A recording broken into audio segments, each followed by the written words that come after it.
Hello, YouTubes. I've gotten a request to talk about my life. There's not much to say.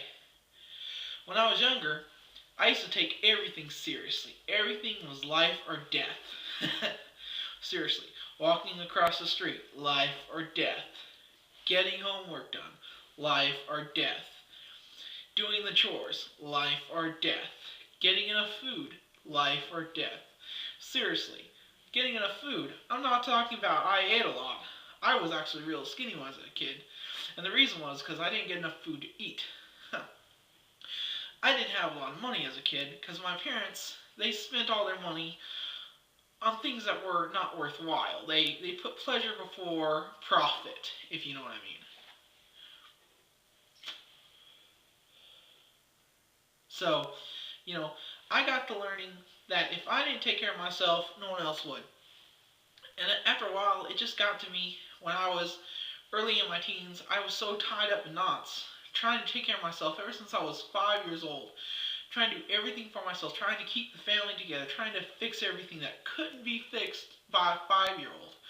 But trying to fix every last thing that I saw that was wrong in the world. I mean, I tell you, I was everything from a claustrophobic to, a xenophobe. I hated everything. Anything around me, I just hated. You know? And I actually started, relaxing when I moved out of my house and stopped listening to my parents, Because my parents were abusive and negligent and a whole wide array of things. They were not good people. The first place I lived by myself was this little place called Austin Place Apartments. It wasn't so much of an apartment, but a box. Yeah, it was a little efficiency room, I didn't have enough space for a bed, so all I had was a couch. I could either have a bed or a couch, a bedroom or a living room. So I decided I was going to have a living room. I slept on the floor. And, it was quite a liberating moment. Because the first night I slept there was this big window. Because did I tell you it used to be a motel that they converted into apartments? Anyway, there's this big window that was just open because they didn't have a curtain for it. It was one of the ones they were fixing up, and this guy, he just walks by and he just like looks at me. I'm just looking at him like, oh crap. And like I eventually got to sleep, and I woke up the next morning and I walked out my door, and one of my neighbors, I can't remember his name. It was like John or Dan or something like that. I don't know. It's been so long, and I was like 18 at the time. He walked out and he was like, hey man, would you like a grapefruit? He was just taking big old bites out of this grapefruit. And I'm like, no man, I don't like grapefruits, they're bitter. I was like, okay, well, would you like an orange or something? And I got an orange, and I realized that people were nice.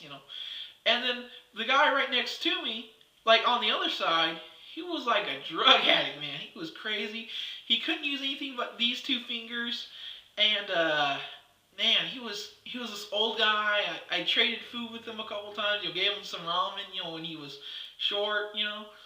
And that was a real learning experience for me. Living in such a low income place, it really helped me realize that even though people, they may not have everything that other people desire.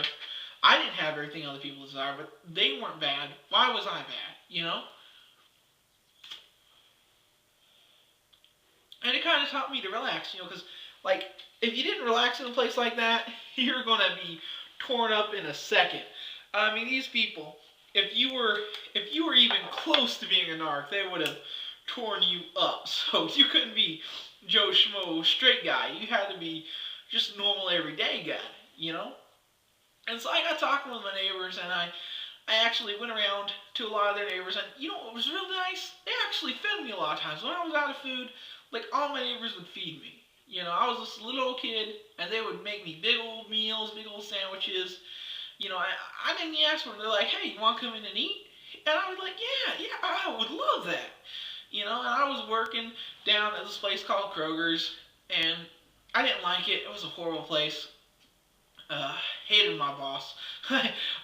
What happened was I thought the boss lady was just a normal employee, and I was getting carts, And she was all like, "Hey, you missed the cart." I'm like, "I know." And she's like, "Oh, I'm going to have my eye on you." So, that was pretty fun. That was a learning experience. That was a learning experience. Because I was still pretty tied up in knots back then, and they all helped me realize that, even though you're in a lower end apartment complex or in a space that's not exactly nice, you can still try to be nice to your neighbors and come together as a family. Because when you don't have a lot of money, you have to come together like that, because you have to help each other out. I've fed people sometimes when I was in that apartment complex. I was like, "Hey, you want something to eat? You want a juice box or something?" I would give them food, because that's just how I lived. That's how they lived, and that's how I learned to live. Think about it. It was one of the more fun times of my life. I had a blast. I mean, the management constantly was getting shoved out of there though, because the the people in the higher echelons of the apartment complex that owned the place, they were like, "This place is a dump. We don't like it. We're going to change management." And they kept changing management so they could always say, "Under new management. Don't worry, folks. It's all fine. It's under new management." It was just a shithole, man. But it's what I called home at the time, and I loved it there. I really did. Some of my friends there were really nice, and a lot of them were really crazy, but a lot of them were really nice. And they took all people, man. Drug dealers, ladies of the night. I mean, everybody lived there. It was just like this clusterfuck of like, like, like ghetto. Even though it wasn't in the ghetto, it was like right on Main Street too. Like if you just like go right past it and blink, you'll miss it. But yeah, my friends, they'd go down there, they'd be like too scared to get out of their cars. I had to walk out to them. I'm like, "They're not gonna hurt you." "Yes, they will." They were so scared. Uh, Mind you, I wouldn't go there now because they don't know me, and they probably all like, "What you doing in the hood, man?" But at the time, they respected me because I lived there with them. See, I was one of them. I was like, "Oh, he lives in 107, man. He's cool. He's cool." That's what they all say. "He's cool, man. He lives in 107, man. He lives here.